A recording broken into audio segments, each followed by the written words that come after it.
क्या आप जानते हैं, जहां हनुमान तत्व की अग्नि प्रज्वलित हो जाए, वहां किसी भी संकट, भय या दुष्ट शक्ति का साहस नहीं होता कि वह उस भक्त के पास भी आ सके। क्योंकि हनुमान केवल एक देव नहीं, वे ऊर्जा हैं, वे सामर्थ्य हैं, वे निर्भयता हैं, वे वह अद्भुत शक्ति हैं जो असंभव को संभव कर देती है। कहते हैं, जिस घर में मंगलवार को हनुमान का नाम गूंज जाए, वहां दुर्भाग्य प्रवेश ही नहीं कर पाता। और आज की इस दिव्य कथा में हम सुनने जा रहे हैं वही चमत्कारिक प्रसंग, वही पवित्र घटना जिसने एक साधारण मनुष्य के जीवन को ऐसे रूप में बदल दिया कि स्वयं देवगण भी इस चमत्कार के आगे नतमस्तक हो गए। यह वह कहानी है जहां हनुमान जी ने न केवल संकट हटाया, बल्कि भाग्य की रेखाओं को ही नया आकार दे दिया। एक ऐसा चमत्कार जो आज भी लाखों भक्तों के जीवन पर अदृश्य कवच की तरह पहरा देता है। लेकिन आगे बढ़ने से पहले मेरा सभी माताओं, बहनों, भाइयों और प्रिय भक्तों से हाथ जोड़कर विनम्र अनुरोध है, इस कथा को अंत तक अवश्य सुनें, क्योंकि शास्त्रों में स्पष्ट कहा गया है, मंगलवार को हनुमान कथा का श्रवण आत्मा को निर्भय बनाता है और संकटों को उसी क्षण भस्म कर देता है। और यदि आपके मन में भी बजरंग बली के प्रति सच्ची भक्ति, अटूट विश्वास और अटूट समर्पण की लौ जल रही है, तो इस वीडियो को लाइक करें और हमारे चैनल शिव इनसाइट को सब्सक्राइब अवश्य करें। क्योंकि जहां हनुमान जी की कृपा प्रवाहित होती है, वहां साहस खिलता है, भय समाप्त होता है और जीवन एक नई दिशा पाता है। तो आइए प्रिय दर्शक बंधुओं, मन को शांत करें, श्रद्धा का दीप प्रज्वलित करें और प्रवेश करें इस अद्भुत, अति दिव्य और चमत्कारी कथा में। एक ऐसी कथा जो बताएगी हनुमान भक्ति का रहस्य, साहस का स्वरूप और संकट मोचन की असीम कृपा का प्रभाव। जय श्री राम। अनादिकाल में जब देव असुर संग्राम अपनी चरम अवस्था में पहुंच गया था, तब त्रिलोक में भय और अशांति छा गई थी। असुराज कालनेमी ने ऐसा मायाजाल रचा था कि देवताओं का बल क्षीण होने लगा था। देवराज इंद्र की सेना एक एक करके पराजित हो रही थी और अग्नि, वरुण, वायु, यम सभी किसी न किसी मायावी बंधन में बंध चुके थे। देवताओं के आश्रमों में गहरी उदासी फैल चुकी थी। अप्सराएं भय से कांप रही थीं और ऋषिगण चिंतन में डूबे हुए थे। इसी समय देवलोक के सिंहासन से उठकर इंद्र अत्यंत व्याकुल अवस्था में गुरु बृहस्पति के आश्रम पहुंचे। उन्होंने हाथ जोड़कर विनती करते हुए कहा, गुरुदेव, यदि इस संकट का निवारण शीघ्र न हुआ तो असुर त्रिलोक पर अधिकार कर लेंगे। कोई उपाय बताइए। बृहस्पति ने नेत्र बंद किए, गहरे ध्यान में लीन हुए और कुछ क्षणों बाद बोले, इस संकट का नाश न कोई देवता कर सकता है, न कोई असुर और न ही कोई ऋषि। इसका समाधान केवल एक ही है। इंद्र ने आश्चर्य से पूछा, तो फिर कौन? बृहस्पति मुस्कुराए और बोले, संकट मोचन, महावीर, पवन पुत्र हनुमान ही इस संकट का अंत कर सकते हैं। यह सुनकर देवता तुरंत प्रणाम की मुद्रा में खड़े हो गए। उन्होंने पूछा, हम उन्हें कैसे स्मरण करें गुरुदेव? बृहस्पति बोले, आज मंगलवार है, यह दिन हनुमान जी का है। तुम सब मिलकर उनकी स्तुति करो। जो भक्त मंगलवार को सच्चे मन से हनुमान जी का स्मरण करता है, उसका कितना भी बड़ा संकट क्यों न हो, वह उनके चरणों में तुरंत नष्ट हो जाता है। देवगण वहीं कुशासन पर बैठ गए और संकट मोचन स्तोत्र, हनुमान अष्टक और बजरंग बाण का गान करने लगे। उनकी सामूहिक भक्ति से तुरंत ही आकाश में एक लाल दिव्य आभा छा गई। प्रकाश बढ़ता गया और उसमें से एक अद्भुत, विशाल और तेजस्वी आकृति प्रकट हुई। वह कोई और नहीं, स्वयं प्रभु हनुमान थे, जिनके तेज के सामने तपता हुआ सूर्य भी फीका पड़ जाए। हनुमान ने गंभीर किंतु आश्वस्त करने वाले स्वर में कहा, देवगण, भय मत करो। जब तक हनुमान जीवित है, त्रिलोक में कोई अधर्म नहीं पनपेगा। इंद्र ने विनम्रता से पूरी समस्या बताई। हनुमान मुस्कुराए और बोले, कालनेमी मेरा पुराना शत्रु है। आज मंगलवार है और आज किसी भी संकट का अस्तित्व टिक नहीं सकता। इतना कहकर वे वायु के वेग से युद्ध भूमि की ओर बढ़ चले। असुरराज कालनेमी ने जब हनुमान को आते देखा तो उसने तुरंत अपनी मायावी शक्तियों का जाल बुन दिया। आकाश में हजारों हनुमान के रूप बन गए। पर्वत जितने बड़े मायावी शस्त्र बरसने लगे और अग्नि, जल तथा वायु पर भी उसका नियंत्रण दिखने लगा। लेकिन हनुमान हंस पड़े और बोले, माया केवल उसी पर प्रभाव डालती है जिसके मन में भय हो, मुझ पर नहीं। उन्होंने एक ही गर्जना की, जय श्री राम। उस गर्जना के प्रभाव से कालनेमी की सारी माया उसी क्षण भस्म हो गई। देवताओं के बंधन स्वतः टूट गए और इंद्र सहित सभी देवगण का बल लौट आया। हनुमान ने कालनेमी को पकड़कर पृथ्वी पर जोर से दे मारा। कालनेमी भय से कांप उठा और बोला, प्रभु दया दया। हनुमान ने कहा, दुष्ट, तूने देवताओं को सताया, ऋषियों का अपमान किया और संसार में भय फैलाया। आज मंगलवार है, संकटों का नाश करने वाला दिन। आज तेरी अधर्म लीला समाप्त होगी। इतना कहकर उन्होंने एक ही प्रहार में कालनेमी का संहार कर दिया। देवताओं ने आनंद से पुष्प वर्षा की। इंद्र ने कहा, प्रभु आज त्रिलोक की रक्षा हो गई। हनुमान बोले, देवराज स्मरण रखना, जो भी भक्त मंगलवार के दिन सच्चे मन से मेरा नाम लेगा उसकी रक्षा मैं उसी प्रकार करूंगा जैसे आज देवताओं की है। भयानक से भयानक संकट भी उसके समीप आते ही भस्म हो जाएगा। इतना कहकर वे अंतर्धान हो गए। तभी से यह परंपरा चली आ रही है कि मंगलवार को हनुमान जी की कथा, चालीसा और भजन सुनने वाला भक्त अदृश्य बाधाओं, अनजाने संकटों और दुष्ट शक्तियों से सुरक्षित रहता है। संकट मोचन हनुमान अपने भक्तों पर किसी भी आपदा को आने नहीं देते।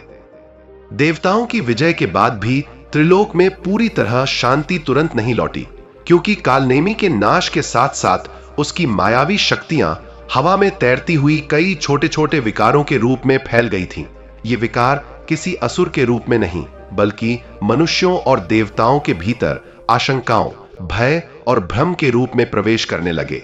ऋषि मुनियों ने जब यह देखा तो वे चिंतित हो उठे, क्योंकि बिना किसी स्पष्ट शत्रु के यह अदृश्य मानसिक संकट त्रिलोक के संतुलन को बाधित कर सकता था। उसी समय महर्षि अगस्त्य ने देवगणों को बुलाकर कहा, कालनेमी तो नाश हो गया, पर उसकी माया का अवशेष अभी भी संसार को ग्रस सकता है।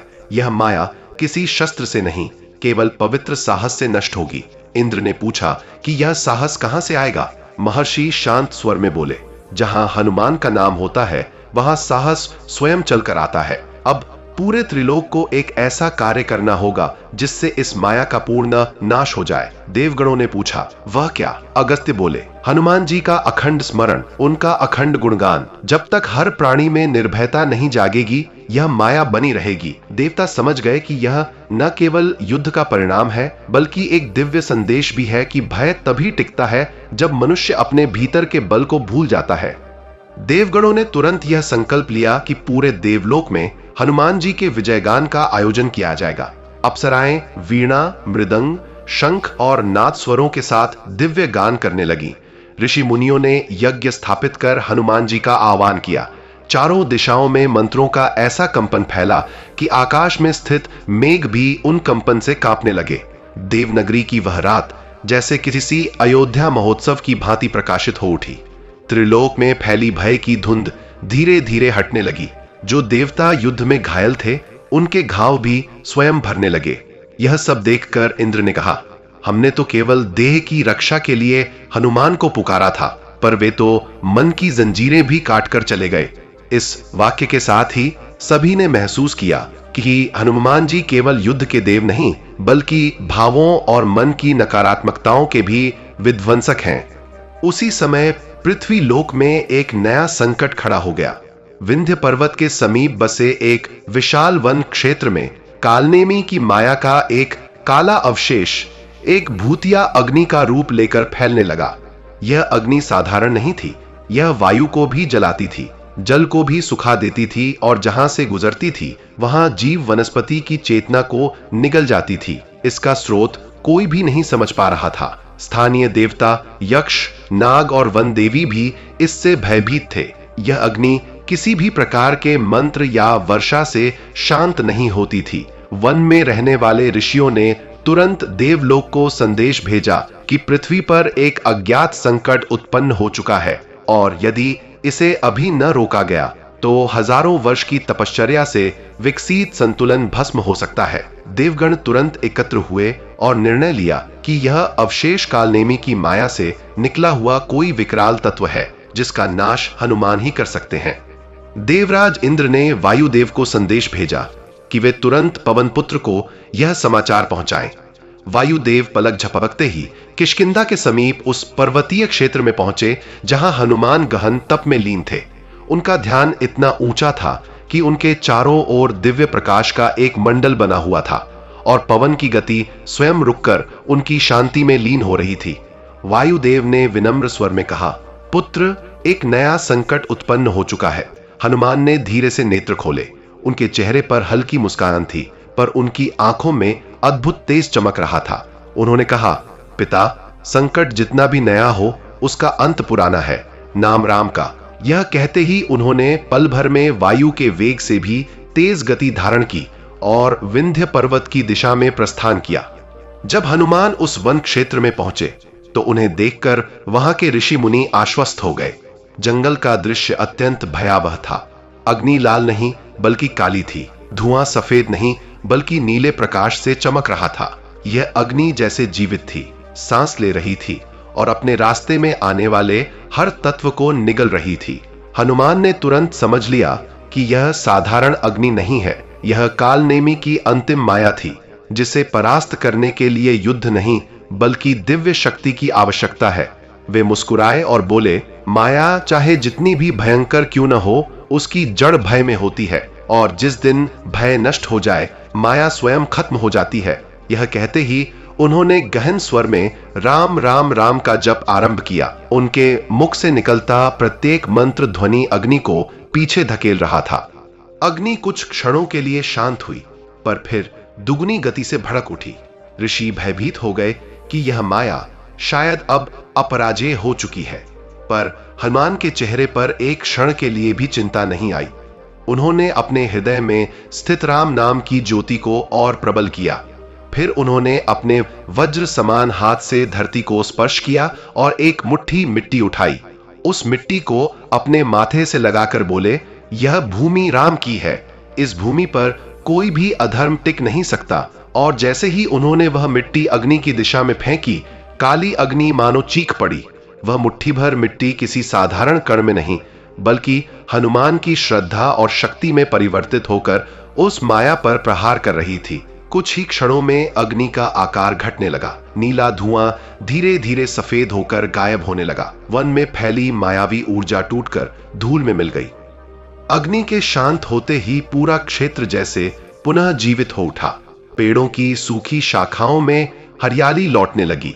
पक्षियों ने अपने घोंसलों में आवाजें भर दी और वन देवी स्वयं प्रकट होकर बोली, पवन पुत्र, तुमने केवल इस वन की रक्षा नहीं की बल्कि धरती के संतुलन को मृत्यु के कगार से लौटा दिया है। हनुमान ने विनम्रता से हाथ जोड़े और कहा, माता, यह शक्ति मेरी नहीं, यह तो राम का प्रताप है, जिसने मुझे तुलसी दल जैसा भी कार्य करने योग्य बनाया।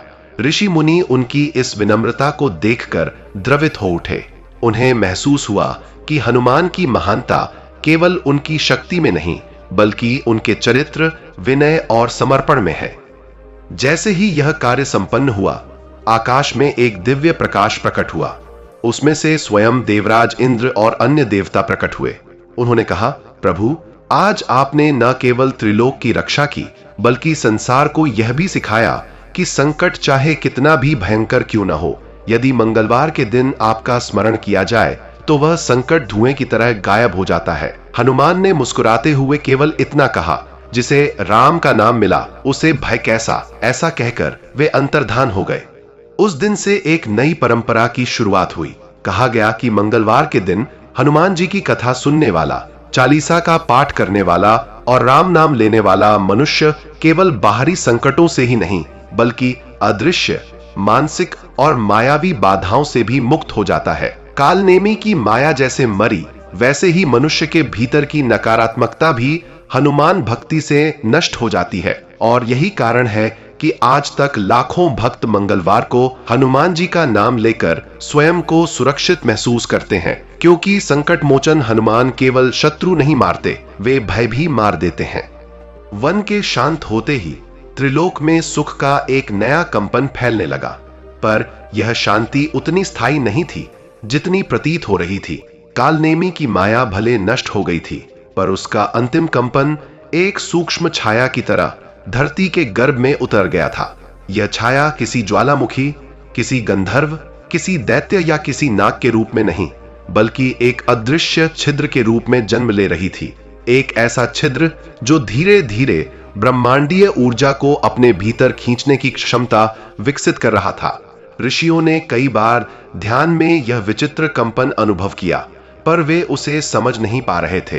कुछ ने कहा कि यह काल का संकेत है, कुछ ने कहा कि यह माया के अवशेष का अंतिम दांव है, और कुछ ने कहा कि यह समय और ऊर्जा के संतुलन में उत्पन्न हुआ सूक्ष्म विकार है। जिस दिन यह कंपन सबसे अधिक बढ़ा, उसी दिन पृथ्वी की नदियां कुछ क्षणों के लिए उल्टी दिशा में बहने लगी। पक्षियों ने अपने पंख समेट लिए और पर्वत स्थिर होते हुए भी थोड़ी देर के लिए कांप गए। यह वह संकेत था कि एक महान शक्ति फिर हलचल में है, एक ऐसी शक्ति जिसका सामना केवल वही कर सकता है जिसने समुद्र लांघा, सूर्य के तेज को सहा और पहाड़ उठा लिया हो। देवताओं ने इस विचित्र घटना को तुरंत देवलोक में एकत्र होकर चर्चा की। ब्रह्मा ने कहा कि यह त्रिलोक की रीढ़ में प्रवेश कर चुका एक सूक्ष्म विक्षेप है, जो यदि बढ़ गया तो यह आकाश को भी फाड़ सकता है। विष्णु स्वयं कुछ क्षण मौन रहकर इस ऊर्जा को देखते रहे, फिर बोले, यह कालनेमी की माया नहीं, बल्कि उस माया के नष्ट होने पर उत्पन्न हुई रिक्तता है, जो अब एक और रूप लेने का प्रयास कर रही है। जब बड़ी असुर शक्तियां टूटती हैं, तो उनका अवशेष भी कभी कभी नया रूप लेकर संतुलन को चुनौती देता है। इंद्र ने पूछा कि इस संतुलन को कौन संभालेगा? क्या देव सेना फिर उतरकर युद्ध करेगी? विष्णु मुस्कुराए, जिसने माया को नष्ट किया वही उसके अवशेष को भी शांत करेगा। यह युद्ध देवों का नहीं, साहस और आत्मबल का है। हनुमान इसका समाधान है, क्योंकि यह विक्षेप भय के कारण जन्मा है और भय का अंत केवल हनुमान के नाम में है। देवगणों ने तुरंत सहमति जताई, पर उन्हें यह समझना बाकी था कि यह विक्षेप कहां जा रहा है। तभी नारद प्रकट हुए और बोले, यह सूक्ष्म ऊर्जा हिमालय की गोद में उतर रही है। गंगा के आसपास इसका प्रभाव सबसे अधिक होगा, और यदि यह वहां स्थित ब्रह्मनालित को छू बैठा तो प्रकृति का संतुलन हजारों वर्ष तक डगमगा सकता है। उधर हिमालय के उत्तर में, जहां गंगा का स्रोत दिव्य आभा बिखेरता था, वहां ऋषि सुश्रुत तप में लीन थे। उन्हें अचानक धरती के कंपायमान होने का अनुभव हुआ। उनके सामने बर्फ की सतह एक पतली रेखा में चटकने लगी। कुछ ही क्षणों में उस रेखा से एक धुएं जैसी काली दीप्ति निकलने लगी। यह धुआं किसी अग्नि का नहीं था, यह एक ऐसी ऊर्जा थी जो प्रकाश को सोख रही थी। सूर्य की किरणें जैसे उस धुएं को छूते ही निगल ली जाती थीं। सुश्रुत ने तुरंत अपने कमंडल से पवित्र जल लेकर मंत्रोच्चार शुरू किया, पर वह काला धुआं जल को चीरता हुआ आगे निकल गया। ऋषि समझ गए कि यह साधारण विक्षेप नहीं है। वे तुरंत वायु मार्ग से देवलोक की ओर उड़े और देवगणों को सूचित किया कि वह काला विक्षेप अब गंगा के स्रोत के भीतर उतरकर एक नई शक्ति ले रहा है। जैसे ही यह समाचार फैला, समय मानो रुक सा गया। हिमालय का तापमान अचानक बढ़ गया, बर्फ के पर्वत पिघलने लगे और पृथ्वी के जीव जंतु बेचैन होने लगे। यह कोई साधारण घटना नहीं थी, यह ब्रह्मांडीय संतुलन को चुनौती देने वाली ऊर्जा थी। वायुदेव ने तुरंत हनुमान को संदेश भेजा, जो संकट शांत कर पृथ्वी के दक्षिणी क्षेत्र में भक्तों को दर्शन दे रहे थे। वे एक वृद्ध महिला की सहायता कर रहे थे, जिसने उनकी मूर्ति पर चढ़ाने के लिए फूल तोड़े थे, पर रास्ते में गिर पड़ी थी। हनुमान ने मुस्कुराते हुए उसके हाथ से फूल उठाए और बोले, भक्ति गिरती नहीं, भक्त गिर जाते हैं। उठना तुम्हारा कार्य, पकड़ना मेरा। तभी वायुदेव प्रकट हुए और बोले, पुत्र, अब समय गंभीर हो चुका है। हिमालय में एक विक्षेप जन्म ले रहा है जो काल की लय को भी हिला सकता है। हनुमान के चेहरे पर चिंता का कोई भाव नहीं आया। वे केवल बोले, जहां भय का बीज उगता है, वहां राम का नाम उसे नष्ट करने के लिए पर्याप्त है। उन्होंने वृद्धा को आशीर्वाद दिया और क्षण भर में वायु की गति से भी तेज गति में उत्तर दिशा की ओर प्रस्थान किया। उनके शरीर से निकलती दिव्य आभा इतनी तेज थी कि वायुदेव भी उस प्रकाश का पीछा करने में असमर्थ थे। हनुमान जैसे ही हिमालय के शीर्ष पर पहुंचे, उन्होंने देखा कि गंगा के स्रोत के पास एक विशाल काला भंवर आकार ले चुका है। उसका आकार किसी नाग, किसी अंधकार या किसी राक्षस जैसा नहीं था, बल्कि ऐसा लगता था मानो यह स्वयं समय का घाव हो। भंवर के चारों ओर ऊष्मा इतनी तीव्र थी कि बर्फ पिघल पिघल कर नदी बनने लगी। गंगा का प्रवाह अस्वाभाविक रूप से तीव्र हो गया था और उसके मध्य से एक नीली आभा उठने लगी, जैसे उसकी आत्मा किसी संकट को पुकार रही हो। हनुमान ने गंगा की ओर देखा और उनकी आंखों में करुणा भर गई। वे जानते थे कि यह भंवर केवल हिमालय का नहीं, बल्कि पृथ्वी की नसों का संकट था। उन्होंने काले भंवर की ओर देखते हुए कहा, तू चाहे जिस रूप में जन्मा हो, पर तेरा अंत राम के नाम में है। फिर उन्होंने अपने वक्षस्थल पर हाथ रखकर गहन स्वर में राम राम राम का जाप किया। उनके मुख से निकलती ध्वनि शंखनाद की तरह गूंजी और हिमालय की चट्टानें उस नाद से खिल उठीं। लेकिन इस बार संकट पहले वाले से कई गुना गहरा था। उनके मंत्रों के प्रभाव से भंवर कुछ क्षणों के लिए थमा, पर अचानक वह भयंकर गर्जना के साथ फैल गया और काली ऊर्जा वज्रघात की तरह हनुमान पर टूट पड़ी। किसी भी अन्य देवता के लिए यह प्रहार विनाशकारी होता, पर हनुमान अडिग खड़े रहे। ऊर्जा ने उनके शरीर को छूते ही अपने प्रभाव खोने शुरू कर दिए। उन्होंने उस काली शक्ति के मध्य में प्रवेश किया, जैसे वे अग्नि सागर में प्रवेश कर रहे हों। भीतर प्रवेश करते ही उन्होंने पाया कि यह भंवर ऊर्जा से नहीं, बल्कि डर, भ्रम, शंका और दुर्बलता के भावों से निर्मित है। वही भाव जो कालनेमी की मरण वेला में फूट पड़े थे। हनुमान ने समझ लिया कि इस बार युद्ध बाहरी नहीं, बल्कि सूक्ष्म था। इस बार शत्रु तलवार से नहीं, मन से जन्मा था और मन के भय को नष्ट करने के लिए उन्हें उस भय का केंद्र खोजकर उसे राम नाम से भरना होगा। अंततः हनुमान भंवर के केंद्र तक पहुंचे। वहां उन्हें एक सूक्ष्म चमकती हुई नीली बिंदी दिखाई दी, एक ऐसा बिंदु जो ब्रह्मांड के छोटे रूप की तरह लग रहा था और उसी के चारों ओर भय का अंधकार घूम रहा था। हनुमान ने अपनी दाहिनी हथेली उस बिंदी पर रखी। उनकी हथेली से ऐसा प्रकाश निकला जिसे देखकर स्वयं समय भी रुक गया। उन्होंने कहा, यदि यह भय कालनेमी की माया का अवशेष है तो इसे नष्ट करना मेरा कर्तव्य है, और यदि यह संसार के संतुलन की परीक्षा है तो इसे शांत करना मेरी सेवा है। पर दोनों ही स्थितियों में इसका अंत अब निश्चित है। फिर उन्होंने गहराई से राम नाम का उच्चारण किया। यह साधारण उच्चारण नहीं था, यह वह मंत्र था जो उन्होंने स्वयं सीताराम की सेवा में अनगिनत बार जपा था।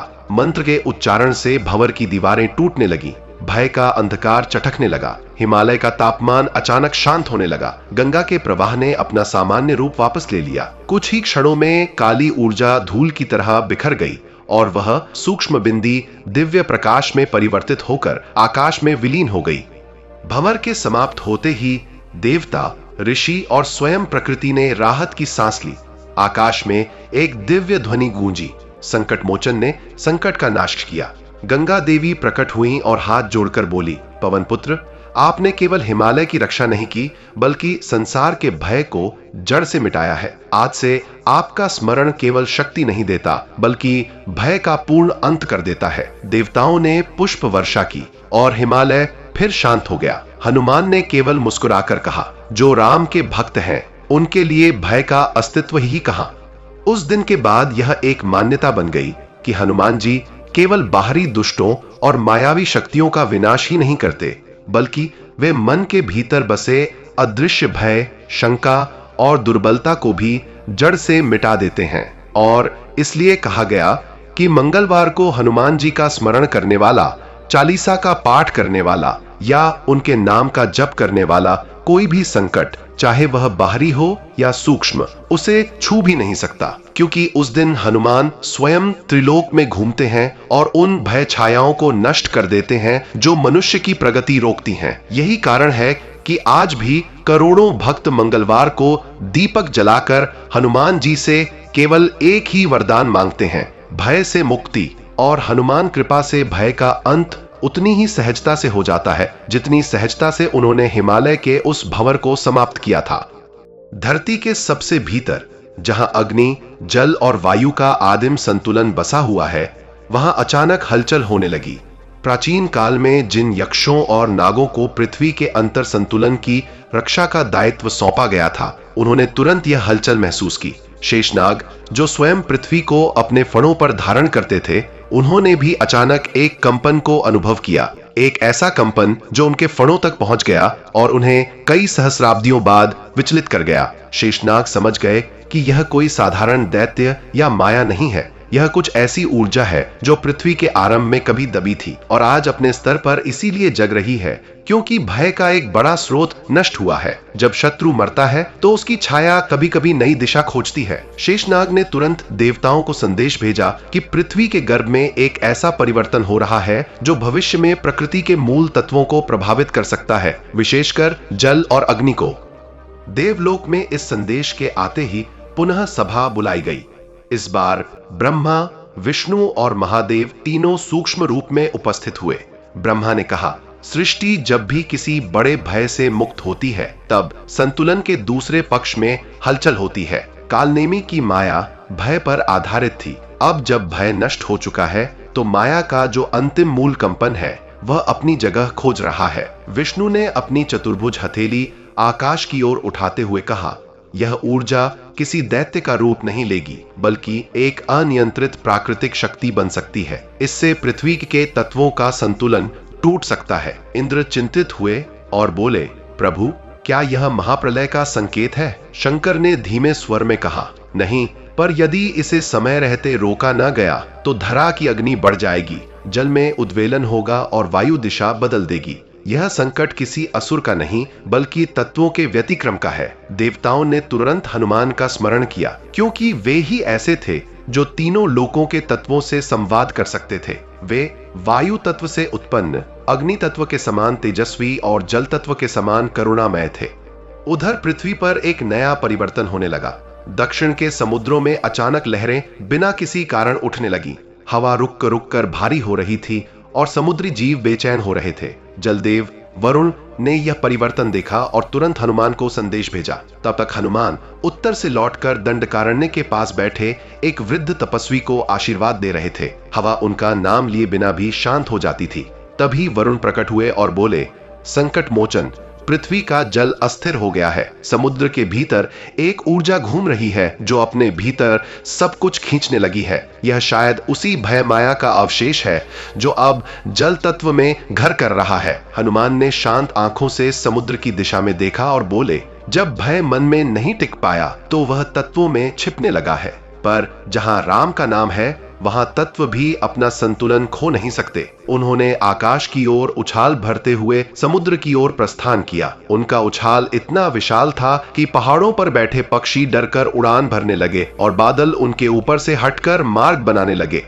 जब हनुमान समुद्र के ऊपर पहुंचे तो उन्होंने देखा कि समुद्र बिल्कुल सामान्य नहीं था। पानी का रंग हल्का नीला नहीं बल्कि गहरा काला होने लगा था। लहरें अपने आकार में कई गुना बढ़ चुकी थीं। उनके बीच एक विशाल गोलाकार खाई बन चुकी थी जो भीतर की ओर घूम रही थी, जैसे किसी ने समुद्र के हृदय को चूस लिया हो। लहरें उस भंवर में गिरते ही लुप्त हो रही थीं। हनुमान ने समझ लिया कि यह कोई साधारण ऊर्जा नहीं बल्कि जल तत्व में बैठा भय का नया रूप है। उन्होंने अपना दाहिना पैर जल पर रखा और पूरे समुद्र को संबोधित करते हुए बोले, समुद्र देव, भय का यह रूप तुम्हारी आत्मा को भ्रमित न करे। मैं पवन पुत्र हनुमान हूँ। मेरे रहते कोई भी तत्व विचलित नहीं होगा। उनका स्वर समुद्र के भीतर तक पहुंचा। धीरे धीरे लहरें थमने लगी पर भंवर नहीं रुका। भंवर में एक गर्जना उठी जैसे कोई अनदेखा प्राणी हनुमान को चुनौती दे रहा हो। हनुमान भंवर के ऊपर उतरे और अपने दोनों हाथ जोड़कर राम नाम का स्मरण किया। उनके जप की ध्वनि जल में उतरती गई। कुछ क्षणों के लिए भंवर तड़प उठा जैसे उसे किसी कठोर शक्ति ने पकड़ा हो। हनुमान ने अपने दोनों हाथ ऊपर उठाए और फिर एक साथ भंवर के केंद्र पर प्रहार किया। यह प्रहार साधारण नहीं था। इसमें उनकी भक्ति, उनकी शक्ति और उनके भीतर का दिव्य पवित्र साहस सम्मिलित था। जैसे ही उनका प्रहार केंद्र तक पहुंचा, भंवर का रंग बदलने लगा। काला रंग हल्का हुआ हल्का होकर नीला और फिर पारदर्शी होने लगा। समुद्र का जल शांत होने लगा। अचानक भंवर टूटकर लाखों छोटे छोटे प्रकाश कणों में बिखर गया। वे कण आकाश में उड़ते हुए सूर्य किरणों में लुप्त हो गए, जैसे भय स्वयं प्रकाश में बदल गया हो। समुद्र शांत होते ही समुद्री जीव पुनः सामान्य हो गए। जलदेव वरुण ने प्रकट होकर हनुमानन को प्रणाम किया और बोले, पवन पुत्र, आपने केवल समुद्र को शांत नहीं किया, बल्कि जल तत्व की आत्मा को भी भय मुक्त कर दिया। आज से जब भी कोई मनुष्य जल में भय से कांपेगा, आपका स्मरण उसे संबल देगा। हनुमान ने नम्रता से कहा, यह शक्ति मेरी नहीं, राम की है, मैं केवल उनका दूत हूं। वरुण ने कहा, यदि दूत ऐसा है तो स्वामी की महिमा कैसी होगी। यह सुनकर हनुमान के चेहरे पर एक दिव्य मुस्कान खिल उठी।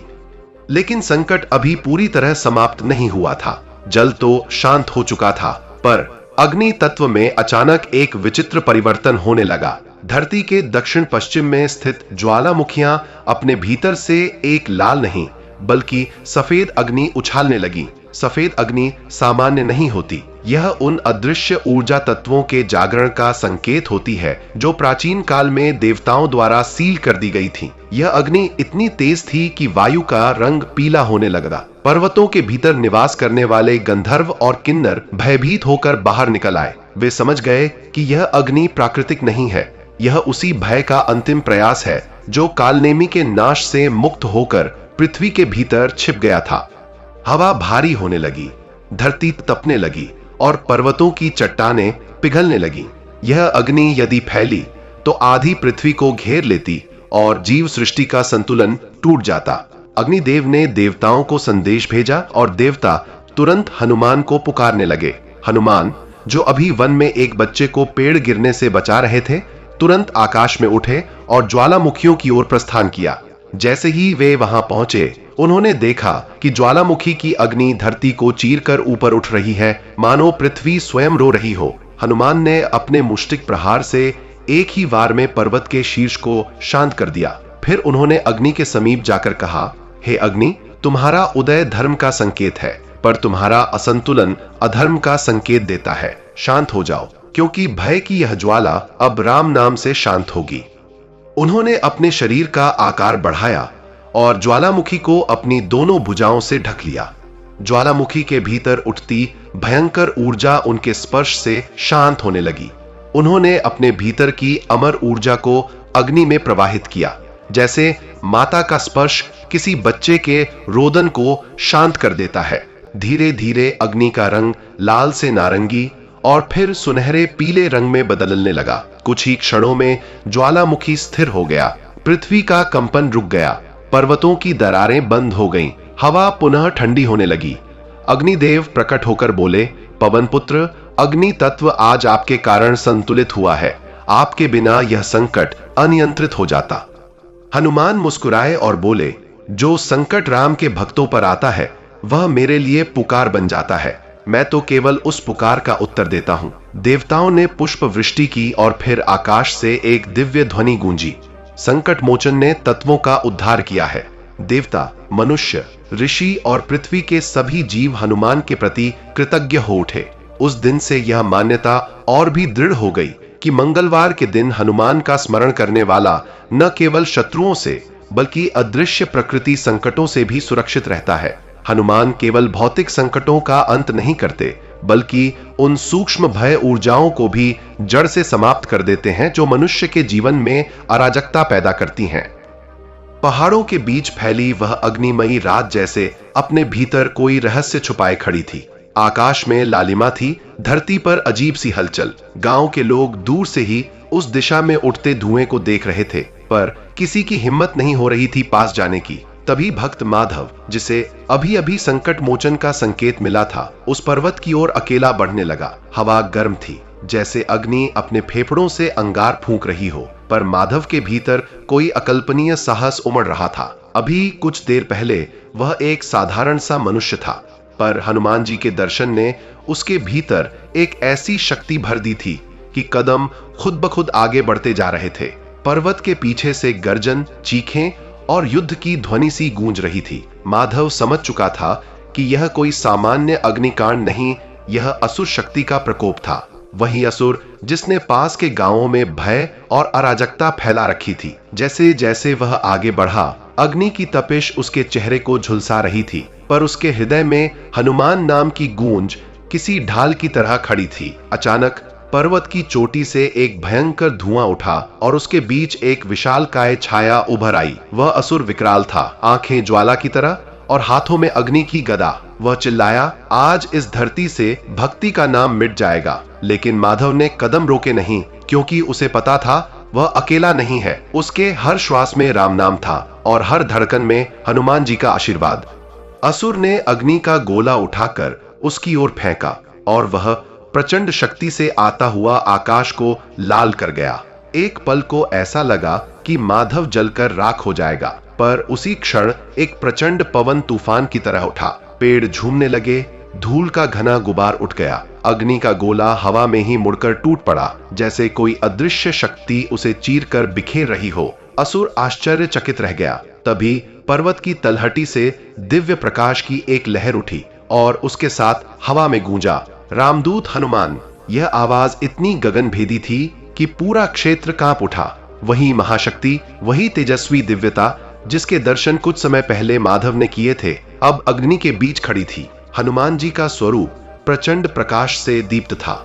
उनके चरण जहां पड़ते वहां अग्नि शांत हो जाती। उनके नेत्रों में करुणा थी, पर वो करुणा उस असुर के लिए नहीं, उस भूमि के जीवों के लिए थी जो भय से कांप रहे थे। असुर क्रोधित होकर गरजा, वानर देव, यह मेरा क्षेत्र है, तू यहाँ का अधिपति कैसे बन बैठा? हनुमान जी मुस्कुराए, वह मुस्कान जिसने लंका में राक्षसों को थरथराया था। उन्होंने कहा, जहां भक्ति है, जहां सत्य है, जहां धर्म है, वहीं मेरा स्थान है, और तू अहंकार और अधर्म का दास बनकर इस भूमि को जला रहा है। असुर ने अग्नि को और भी प्रज्वलित कर दिया।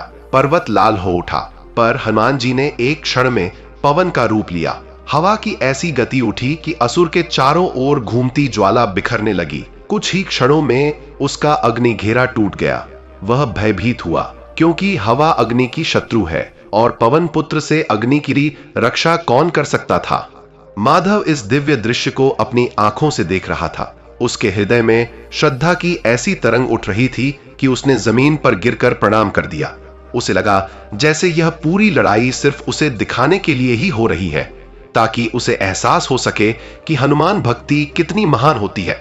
तभी असुर ने अंतिम प्रहार के रूप में अपनी पूरी शक्ति समेटकर अग्नि गदा को आकाश में उठाया। आकाश का रंग बदल गया, पहाड़ कांपने लगा, पृथ्वी हिलने लगी। उसने पूर्ण क्रोध में गर्जन किया, अब देखो मेरी असली शक्ति। वह गदा जैसे ही प्रचंड आग के साथ नीचे गिरने लगी, धरती का ताप बढ़ गया। कई मील दूर तक लोग उस उष्णता को महसूस कर चुके थे। यह प्रहार किसी साधारण विनाश का संकेत नहीं था, यह एक पर्वत को नष्ट करने जितना शक्तिशाली था। लेकिन हनुमान जी ने जैसे ही उस प्रहार को देखा, उनके नेत्रों में वह दिव्य तेज जग उठा जिससे लंका का स्वर्ण महल धधक उठा था। उन्होंने एक पवित्र गर्जना की, जय श्री राम।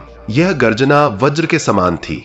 उसके प्रभाव से हवा का प्रवाह अचानक गुणा गुणा होकर बढ़ा और आकाश को घेरे आग स्वयं पीछे हटने लगी। हनुमान जी एक ही छलांग में आकाश तक पहुंचे और उस अग्नि गदा को अपने नंगे हाथों से पकड़ लिया। एक पल के लिए आकाश मानो फट गया हो। गदा उनके स्पर्श से पिघलने लगी, उसकी ज्वाला बुझने लगी और कुछ ही क्षणों में वह राख में बदलकर हवा में उड़ गई। असुर यह देखकर भय से कांप उठा। उसका शरीर कांपने लगा, परंतु उसके भीतर का अहंकार अभी भी मरने को तैयार नहीं था। उसने पागलों की तरह चिल्लाते हुए कहा, मुझे कोई नहीं हरा सकता, तुम भी नहीं। पर तभी हनुमान जी शांत स्वर में बोले, जो भक्ति का अपमान करता है, जो निर्दोषों पर अत्याचार करता है, जो अग्नि को विनाश का साधन बनाता है, उसका अंत उसी अग्नि में होता है। यह कहते ही उन्होंने अपने करकमलों से पवन का चक्र बनाया, एक दिव्य वायु चक्र जिसकी गति को देख स्वयं पर्वत झुकने लगे। वह चक्र असुर की ओर बढ़ा और अग्नि को उसके चारों ओर भयंकर तपिश में बदल दिया। असुर भागने लगा, मगर हनुमान जी की वायु से उत्पन्न अग्नि उसके अपने पापों की शक्ति से उसे घेरने लगी। कुछ ही क्षणों में उसकी शक्ति टूटने लगी, उसका रूप विकृत होने लगा। अंततः उसकी अपनी अग्नि उसे भस्म करने लगी। उसकी अंतिम चीख पर्वतों में गूंजी, अधर्म का अंत, और वह धराशायी होकर राख में बदल गया। पूरे पर्वत पर पसरी आग अचानक शांत हो गई। जैसे किसी ने उसे स्पर्श भर कर दिया हो। हवा ठंडी पड़ गई, आकाश साफ हो गया। जो भूमि कुछ पल पहले विनाश के कगार पर थी, वह अब शांत थी, पवित्र थी, सुरक्षित थी। असुर के नाश के बाद हनुमान जी ने माधव की ओर देखा। वह धीरे धीरे उनके पास आए। माधव की आंखों से आंसू बह रहे थे, भय के नहीं, कृतज्ञता के, भक्ति के। हनुमान जी ने उसे उठाया और बोले, वत्स, भक्ति वही है जिसमें भय न हो। संकट वही मिटते हैं जिनके भीतर विश्वास हो। माधव ने कहा, प्रभु, मैंने क्या योग्यता पाई कि आपने मुझे इस दिव्य रूप का साक्षी बनाया? हनुमान जी मुस्कुराए, तूने बस एक काम किया, अपने हृदय में राम नाम को जगाया। यह सबसे बड़ा तप है, सबसे बड़ा धन है, सबसे बड़ी शक्ति है। यह कहते हुए उन्होंने अपने कर से माधव के सिर पर आशीर्वाद दिया। उस स्पर्श के साथ माधव के भीतर एक दिव्य प्रकाश फैल गया। उसे लगा जैसे उसकी सारी पीड़ा, दुख, डर, अभाव सब पिघलकर समाप्त हो रहे हों। उसका शरीर हल्का हो गया, मन शांत हो गया, आत्मा प्रकाशित हो गई। हनुमान जी बोले, आज से तू केवल अपने लिए नहीं जिएगा, तेरा जीवन भक्ति और सेवा के लिए होगा। भक्ति से बड़ा कोई धन नहीं, सेवा से बड़ा कोई यज्ञ नहीं। कुछ ही क्षण बाद वह दिव्य प्रकाश प्रकट हुआ, जिसने हनुमान जी के आसपास एक ज्योतिपुंज बना दिया। हवा ने रुककर प्रणाम किया, पर्वत झुक गए, पेड़ों की पत्तियां हिलते हुए मानो उनके चरणों का वंदन कर रही थीं। हनुमान जी धीरे धीरे प्रकाश में विलीन होने लगे। वह कहते रहे, जहां भी संकट होगा, जहां भी भक्ति पुकारेगी, जहां भी राम नाम गूंजेगा, वहां हनुमान होगा। और अगले ही पल वह तेजस्वी प्रकाश आकाश की ओर उठता चला गया और हवा में घुलकर ब्रह्मांड में फैल गया। माधव देर तक वहीं खड़ा रहा। उसे पता था यह कोई सपना नहीं, कोई कल्पना नहीं, यह सत्य था। वह वही सत्य था जो त्रेता युग से आज तक चलता आया है कि संकट मोचन हमेशा अपने भक्तों के साथ खड़े होते हैं। माधव जब गांव लौटा तो लोगों ने उसे देखकर आश्चर्य से भरकर स्वागत किया। जिस दिशा में अग्नि धधक रही थी, वहां अब हरियाली थी। गांव के लोग समझ गए कि यह कोई साधारण घटना नहीं थी। अगले ही दिन उस पर्वत पर एक छोटा सा हनुमान मंदिर बना दिया गया, जहां माधव पहला पुजारी बना। उसकी यही नियति थी। गांव समृद्ध होने लगा, लोग भय से मुक्त हो गए। वह स्थान जहां कभी आग का आतंक था, अब भक्ति और शांति का केंद्र बन गया। वर्षों बीत गए, परंतु माधव के मुख से एक बात हर सुनने वाले के हृदय में उतरती चली गई। मंगलवार को भक्ति, सेवा और सच्चे मन से हनुमान जी की कथा सुनने मात्र से सारे संकट ऐसे मिटते हैं जैसे सूर्योदय होते ही अंधकार मिट जाता है। कहते हैं, जिसने भी उस मंदिर में मंगलवार के दिन यह कथा सुनी, उसके जीवन से संकट, अभाव, बीमारी और भय दूर हो गए। और यह कथा आज भी लोगों के जीवन में आशा, शक्ति और प्रकाश भर रही है। तो प्रिय दर्शक बंधुओं, आपने सुनी यह पवित्र, प्रेरणादायक और चमत्कारी संकट मोचन हनुमान जी की दिव्य कथा।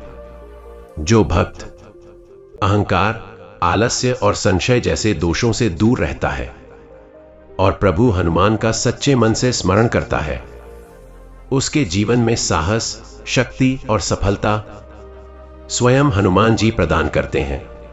कहते हैं, जहां हनुमान जी की कृपा उतरती है, वहां संकट पास आने से पहले ही भस्म हो जाते हैं। इसलिए हे भक्तजनों, अपने जीवन में सत्य, समर्पण और भक्ति का पालन करें और प्रत्येक मंगलवार व शनिवार हनुमान जी का ध्यान, पाठ और सेवा अवश्य करें। यदि आपको यह कथा हृदय को स्पर्श करने वाली लगी हो तो इसे लाइक करें, अपने मित्रों और परिवारजनों के साथ साझा करें, ताकि हर कोई हनुमान जी के इस दिव्य संरक्षण और अनंत कृपा का भागी बन सके। और हां, यदि आप भी चाहते हैं कि संकट मोचन हनुमान जी का आशीर्वाद आपके जीवन में सदा स्थापित रहे, तो हमारे चैनल शिव इनसाइट को सब्सक्राइब करना बिल्कुल ना भूलें, क्योंकि जहां बजरंग बली का नाम लिया जाता है, वहां साहस जागृत होता है, भय समाप्त होता है और जीवन में एक नया प्रकाश फैलता है। जय श्री राम, जय बजरंग बली, पवन सुत हनुमान की जय।